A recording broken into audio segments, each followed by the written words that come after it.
और इसलिए चलेंगे स्वास्थ्य मंत्रालय ओमिक्रॉन को लेकर क्या कुछ मंत्रालय का कहना है, सुनते हैं। कार्य करते हुए इसको बढ़ाया जा रहा है।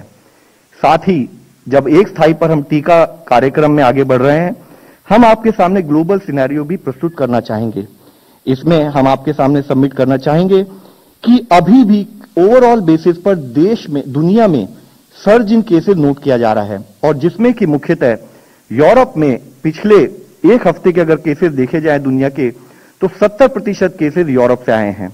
अगर वीक एंडिंग 28 को देखें तो करीब 2.75 लाख नए केसेस यूरोप में आए हैं और 29,000 से अधिक डेथ्स पिछले एक हफ्ते में यूरोपियन रीजन में नोट की गई हैं। और उसी के कंपैरिजन में साउथ ईस्ट एशिया रीजन, यानी कि वह प्रांत जिसमें कि इंडिया भी है और ऐसे 11 देश आते हैं, तो वहां पर करीब पिछले एक हफ्ते में केवल 1.2 लाख केसेस आए हैं, जो कि पूरे दुनिया के 3.1% केसेस ही हैं। तो हम देखें कि एक स्थाई पर अभी हमारे यहाँ साउथ ईस्ट एशिया रीजन में केसेस में एक कमी नोट की जा रही है। दूसरे स्थाई पर एक इक्वल चैलेंज के रूप में यहां हम देखते हैं कि यूरोप में करीब दुनिया के 70% केसेस आ रहे हैं। WHO ने इस सिचुएशन को एनालाइज भी किया और वह एनालिसिस हम आप लोगों के सामने लाना चाहेंगे। जैसे कि WHO ने बताया कि पब्लिक हेल्थ मेजर्स, यानी कि जिस विषय में हम कंटिन्यूअस बेसिस पर बात करते रहे हैं, which is use of mask, physical distancing, hand and respiratory hygiene, तो उसके बारे में WHO ने कहा है कि laxity in public health measures एक मुख्य कारण है कि जो हमने यूरोप में इन केसेस में बढ़ोतरी नोट की है। अगर आप देखें तो पाएंगे कि जर्मनी में केसेस एक बहुत अधिक तेजी से बढ़ रहे हैं और ऑन ए डेली बेसिस में करीब 75,000 के करीब केसेस भी आ रहे हैं। यूनाइटेड किंगडम्स में मल्टीपल सर्जेस नोट की गई हैं और करीब 47,000 केसेस अभी आ रहे हैं।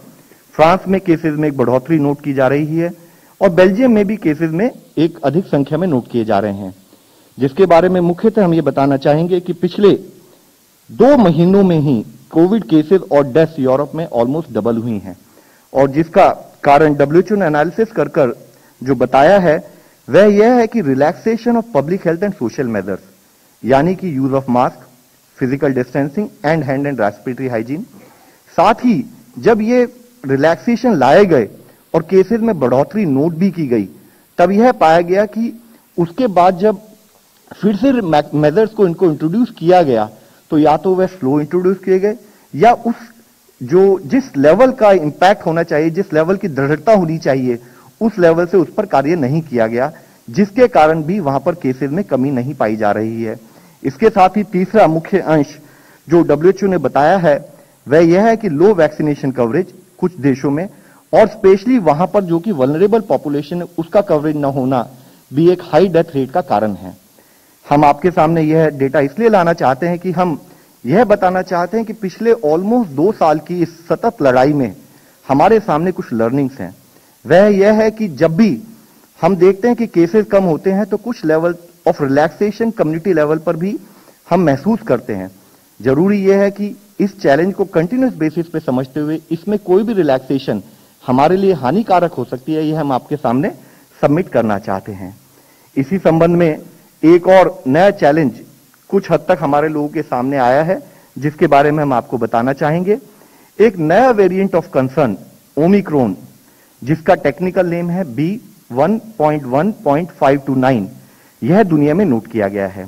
इसके विषय में कुछ फैक्ट्स हम आप लोगों के सामने लाना चाहेंगे। उसके बारे में बताने से पहले हम WHO का वह फ्रेमवर्क जिसके द्वारा कोई भी वेरिएंट नोट किया जाता है आपके सामने रखना चाहते हैं। WHO ने बताया है कि कोई भी म्यूटेशन को वह 3 तरीके से एनालाइज करते हैं। एक होता है वेरिएंट्स अंडर मॉनिटरिंग, दूसरा होता है वेरिएंट ऑफ इंटरेस्ट, और तीसरा और सबसे अधिकतम श्रेणी में रखा जाने वाला वेरिएंट ऑफ कंसर्न। तो वेरिएंट अंडर मॉनिटरिंग हम किसको कहते हैं? वह म्यूटेशन जो कि किसी वायरस में पाई जाए जिससे एक सस्पेक्ट है कि वह फ्यूचर एक रिस्क हो सकती है, और उसके लिए और एविडेंस की जरूरत है कि उससे क्या हमारा पब्लिक हेल्थ मेजर्स इंपैक्ट होते हैं, क्या हमारे को कुछ और अधिक कार्य करने की जरूरत है, तो उसको हम वेरिएंट अंडर मॉनिटरिंग के रूप में लेते हैं। उसके बाद ही वेरिएंट ऑफ इंटरेस्ट, यानी कि उससे अधिक श्रेणी में अगर कोई म्यूटेशन पाई जाती है तो उसको वेरिएंट ऑफ इंटरेस्ट के रूप में बताया जाता है।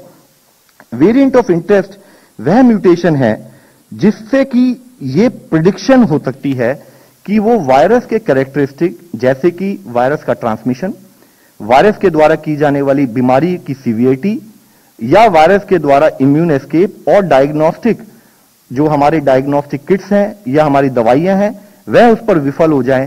अगर ऐसा प्रिडिक्शन या सस्पेक्ट हो अगर तो उस पर्टिकुलर केस को वेरिएंट ऑफ इंटरेस्ट के रूप में बताया जाता है। और ऐसे केसेस जो कि सिग्निफिकेंट ट्रांसमिसिबिलिटी और कम्युनिटी ट्रांसमिशन को बढ़ावा दे सकते हैं, जो मल्टीपल कंट्रीज में मल्टीपल क्लस्टर्स के रूप में हमारे सामने आ सकते हैं और जिससे ओवरऑल एक ग्लोबल पब्लिक हेल्थ को खतरा हो सकता है, उनको वेरिएंट ऑफ इंटरेस्ट में बताया जाता है।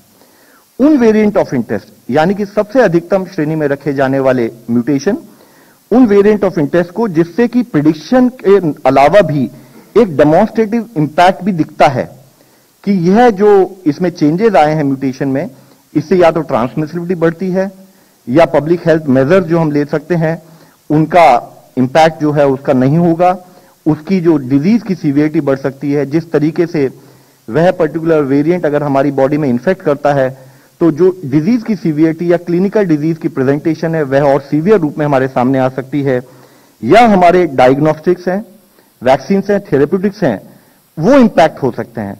तो अगर ऐसा कोई एक फीडबैक होता है या कोई अंडरस्टैंडिंग होती है तो उसके बारे में उसको वेरिएंट ऑफ कंसर्न के रूप में बताया जाता है। मध्य प्रदेश छत्तीसगढ़ की हर खबर सीधे आपके मोबाइल फोन पर, सोशल मीडिया के हर प्लेटफॉर्म पर है। इंडिया न्यूज मध्य प्रदेश छत्तीसगढ़, अभी सब्सक्राइब करें हमारा चैनल और पाएं मध्य प्रदेश छत्तीसगढ़ की पल पल की खबर।